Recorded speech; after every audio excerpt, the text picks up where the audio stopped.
Well, hello again. Pastor Ray Barnett here. Glad you can be with me on God's answers for anxiety and depression.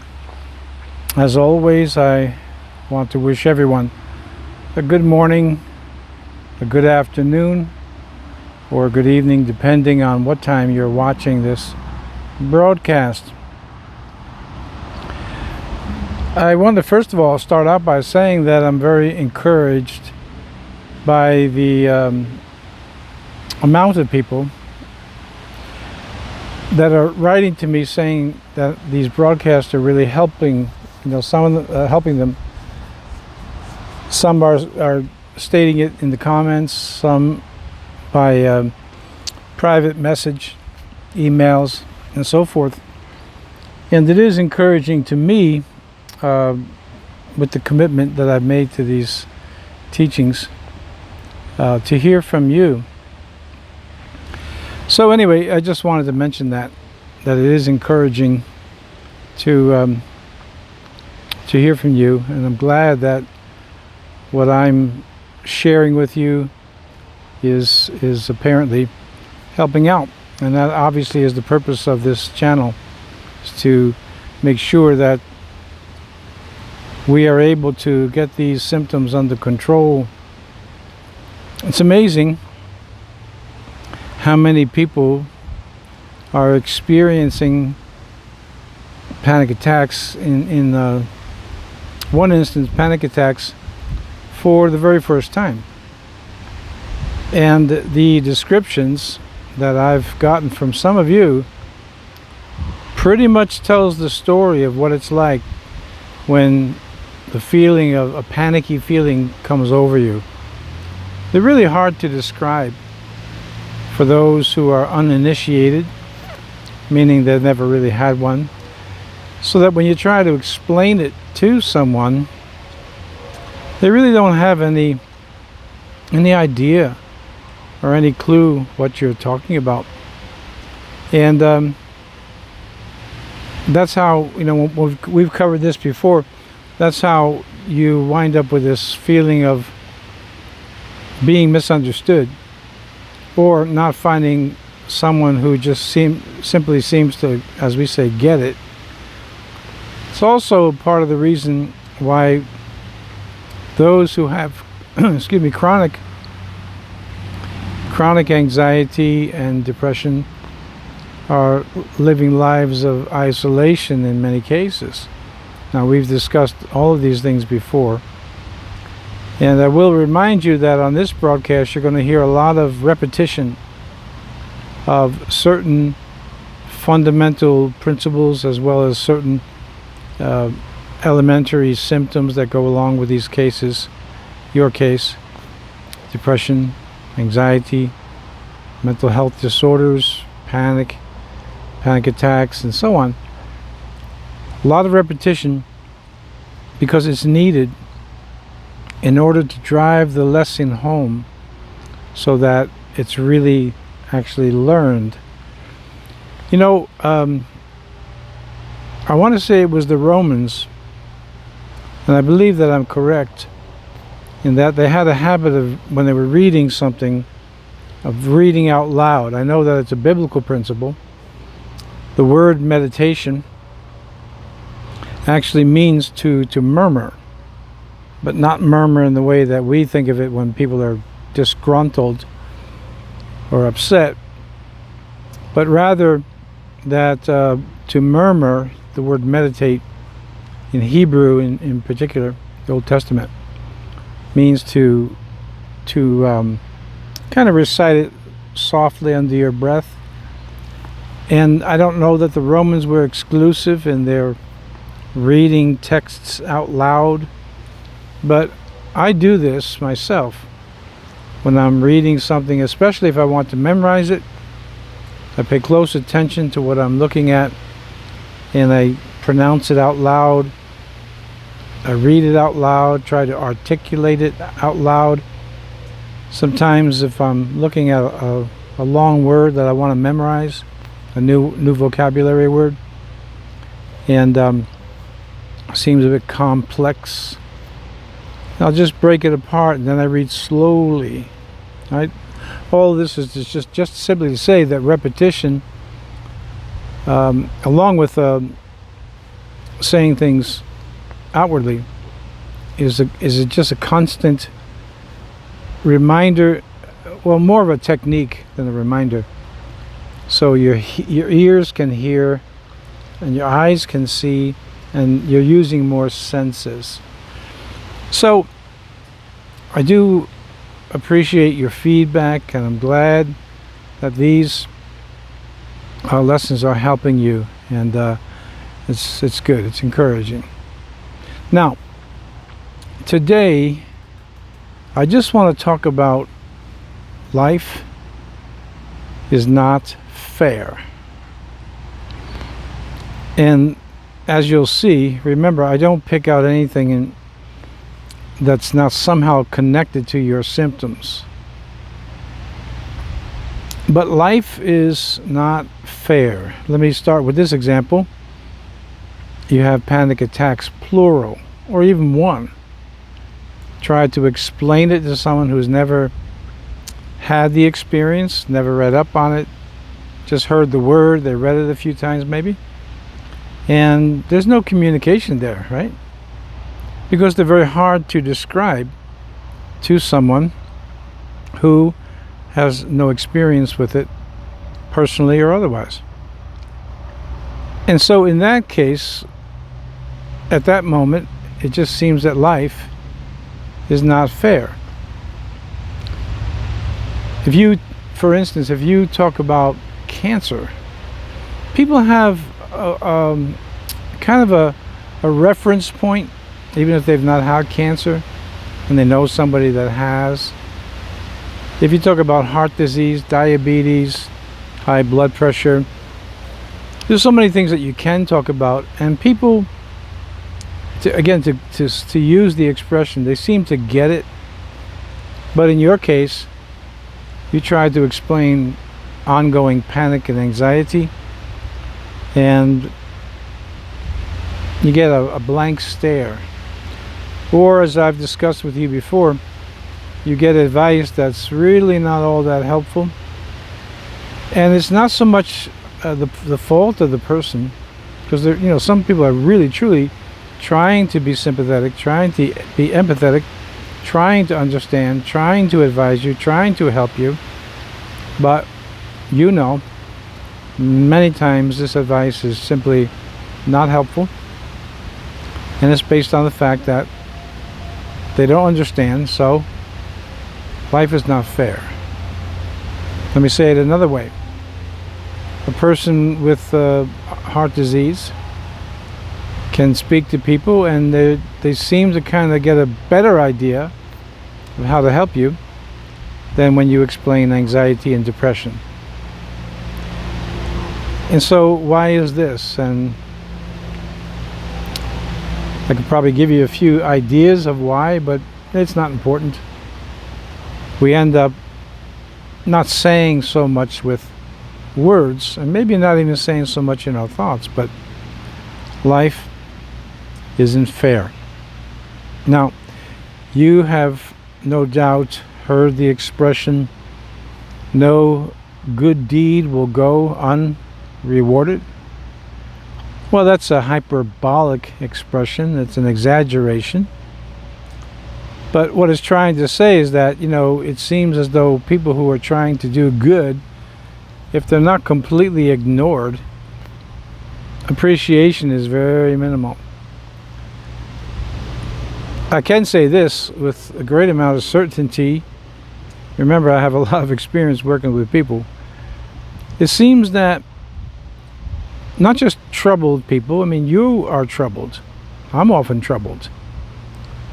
But I try not to be troublesome, meaning I try to deal with things as best I can, as you should, and I hope that you do, without being troublesome, without being that type of person that when people see you coming, they just start saying, oh man, here he comes, or here she comes. And this again is an example in my estimation of life not being fair. You have a story to tell. However, there's not much of an audience that wants to listen. And in fairness to other people, fairness to people in general, we really can't fault them because they didn't get it the first time, second, third, the sixth time, the 12th time, and they get worn out. They can't understand it. They're trying to help, and they may even come back at you and say, listen, I've been trying to help you for months, years, and you never get better. And in your heart, if this is the case, in your heart you know that you're actually doing your very, very best, and then you're coming up short. And we come to this conclusion again: life is not fair. Sometimes troubled people who are also troublesome, like the old adage, the squeaky wheel gets the grease. They seem to be the one that have all the programs. They're the ones that get all the support. They're the ones that our government throws money at left and right. Then we go through the whole give me a hug and all that all that business.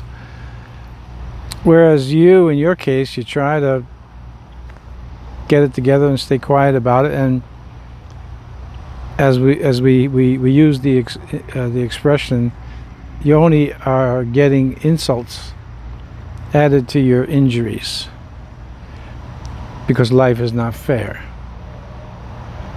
Why did fate deal me this hand of anxiety, depression, and so on, mental health diagnosis, all these symptoms that go with it? Why did fate decide on me as opposed to that one over there? Even though we do comprehend that there's plenty of people in the world with handicaps that are worse than ours, equal to yours. And of course there are people with handicaps that aren't as bad as yours. But life is not fair in our eyes. Who can really answer the question as to why? I mean, biblically there are answers. And again, I'm going to avoid trying to take too many rabbit trails, because it always will lead us off point. But yeah, there's biblical answers as to why you and not somebody else. I could give them to you sometime if you wish. But my belief is, why discuss what caused a fire? Just put it out. Maybe we can get to prevention along the way. But right now, while there's a fire going on, why should we discuss philosophy or go into examination as to what caused the fire? Point being, life is not fair. However, God is just, and He is a rewarder of them that diligently seek Him. Now, I'll give you an example. Yesterday, after the broadcast, later in the evening, I received a phone call that was, without qualification, unfair, unnecessary, unjust, and it was an upsetting phone call. And without going through details, there are some people that the only person they ever think about is themselves. See, that's not only a troubled person, they are troublesome. And let's face it, there are some people whose troubles, they feel they have a lifetime hall pass to trouble you because they're troubled. We can go further with that to the blame-oriented people and all of that. But so, I'm thinking to myself, today I tried to do good, and I try to do it every day.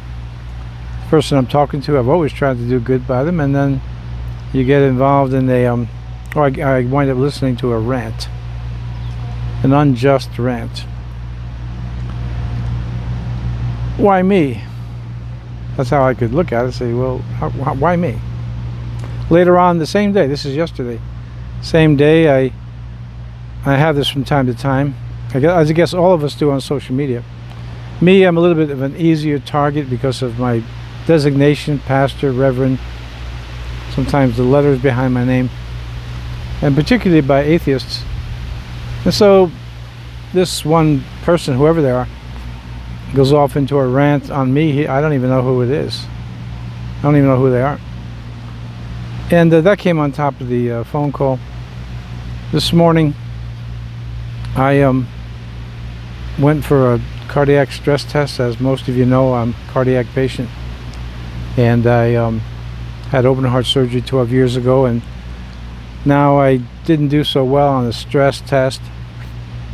And it came out identical to how the stress test was a year ago.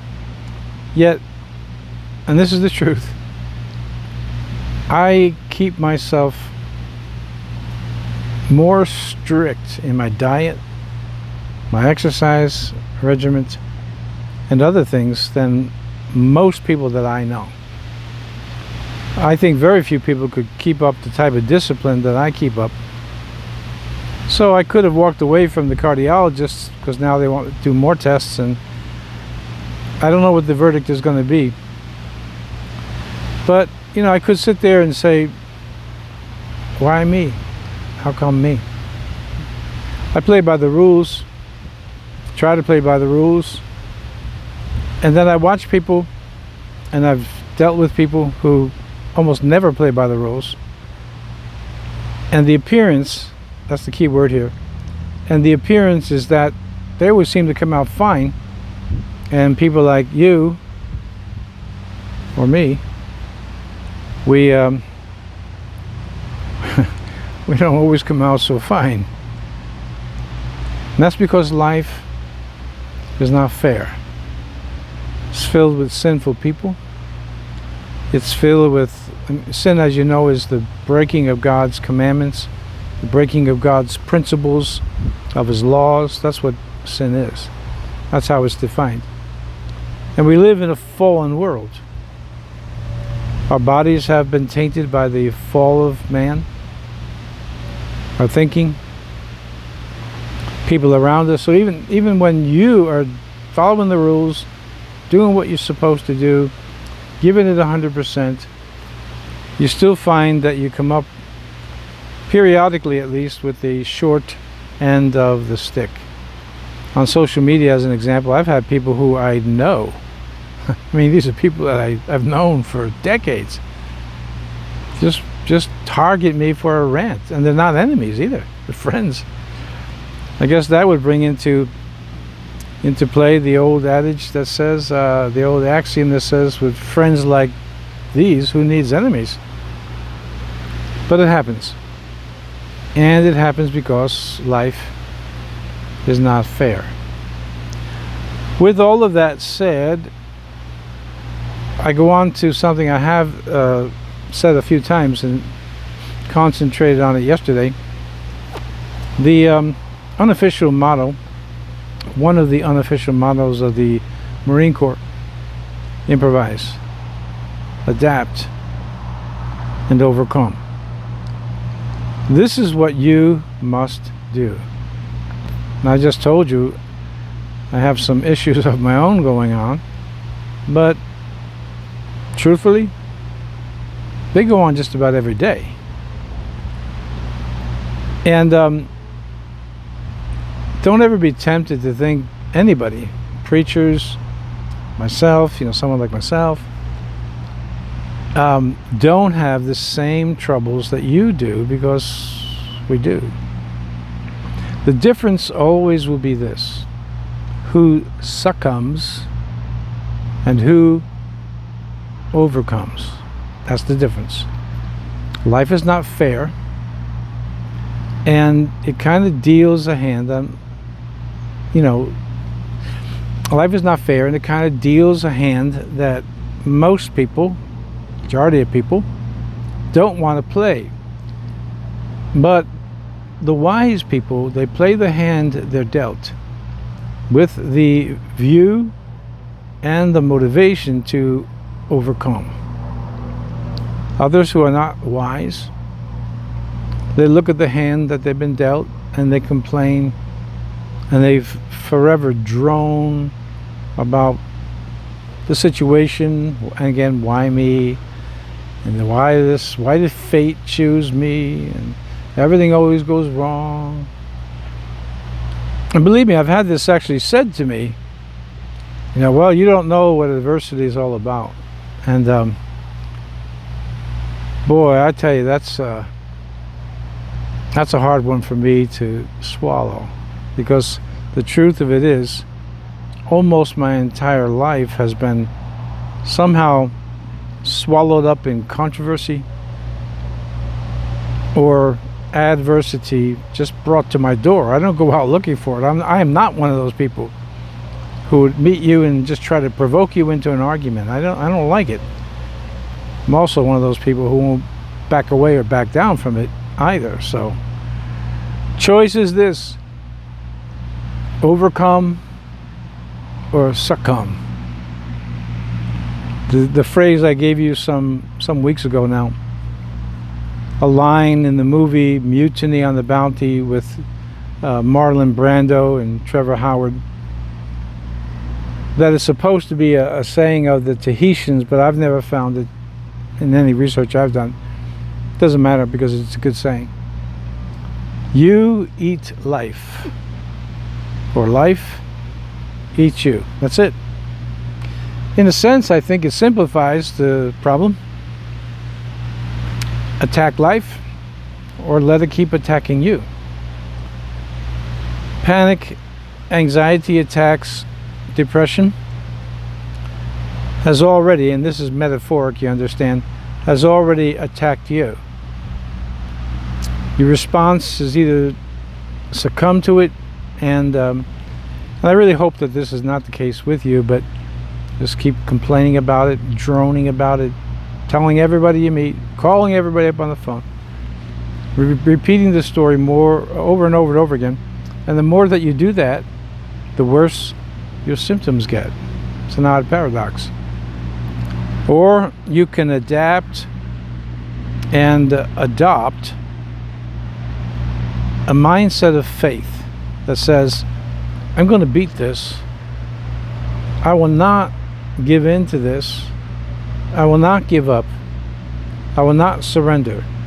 And you may throw in there, I don't really know why life is not fair to me, but it don't matter, because I am dedicated to overcoming whatever is thrown my way that's going to deter me from the experience of the peace of God. So today, I guess I could simply say that we have to acknowledge the truth. Life is not fair. And I think if we surveyed enough people, in my mind, I think every single person would probably agree. But again, the difference between winners and losers. Winners see the obstacle, overcome it. 12 more obstacles come, they overcome them. Effort, tears, sweat, labor, pain, suffering, but they don't quit, and they won't give in. Losers, throw them a few obstacles, they throw up their hands, they surrender, and then they drone about their situation. Now, I don't mean to be provocative for you and my friends, but which one will you be? The one who succumbs, or the one that overcomes? The one who is a loser, or the one who is a winner? The one who says, I will not let this defeat me. Anxiety, panic, depression, mental health disorders, schizophrenia, whatever. Not giving into this. I will overcome it. And in Jesus' mighty name, that's exactly what will happen. Basically, you will if you believe that you will. And that's under the banner of God being sovereign and God being good. So let me pray for you today. I want to pray that you continue to make the right decisions, to be someone who has victory no matter how long it takes, no matter what the cost. So Father, I pray for my friends. I ask you to give them once again peace. I ask you to give them deliverance from their destructions and their oppressions, whatever else may be troubling them today. I ask you, Father God, in Jesus' mighty name, to grant my friends these things. Amen. All right, so we've come, today is Wednesday, September the 30th. Hard to believe we're quickly moving into October. But if you are interested in being with me for these broadcasts, these lessons, then subscribe, please. And then hit the notification button. As I said in passing, and my life is a bit turbulent, and it always seems to be in some type of chaos, which I always have to make order out of it in order to get work done. But the notification button is important, so you're alerted as to when I put a video up, a lesson up, or not. Okay? So if you're interested, subscribe. Please hit the notification button as well, and it's all good. God willing, and the creek don't rise, I'll be with you here again tomorrow on another lesson from God's answers for anxiety and depression. God bless you. See you tomorrow.